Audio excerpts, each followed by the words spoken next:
سړی چې استغفار په ځان باندې ورځې کې 314 ځل لازم کي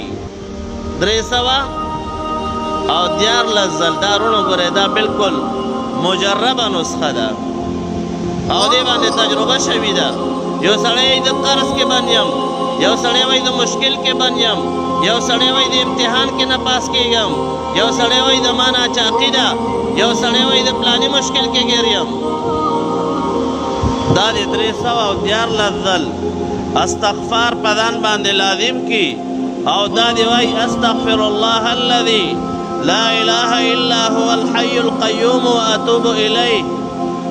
دا د ځان سره دا وایي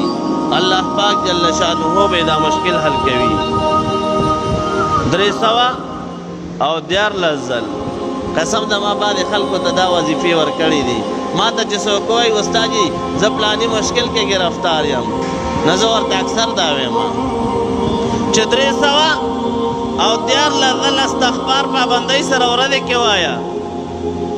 او الحمدلله بیا موږ ته خلکو ویلي دي چې هغه مشکل زما حل شوی ده دا د څه د وجې نه رونو دا د دې د وجې نه چې یو انسان خپله ګناه ورته مخې ته شي او دا وایي استغفر الله الذي لا اله الا هو الحي القيوم واتوب الیه دا وایي الله پاک جل شانه رونو غیرتمند ذات ده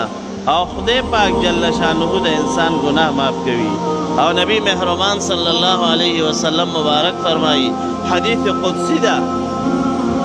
چې الله پاک جل شانه فرمایي نبی علیہ السلام مبارک فرمایي چې الله پاک جل شانه فرمایي لأنین المذنبین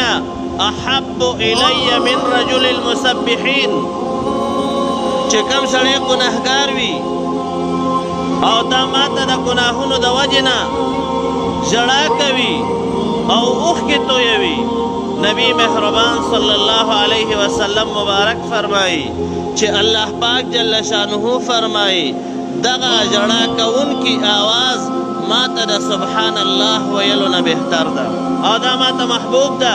یو طرف ته یو سړی وایي سبحان الله سبحان الله سبحان الله د الله پاک جل شانه پاکي بیانوي بل طرف ته یو ګناهګار ناسته او د خپلو ګناهونو د وجې نه ژاړي الله پاک جل شانه نه معافي غواړي الله پاک جل شانه تداري کوي الله پاک جل شانه طلب کوي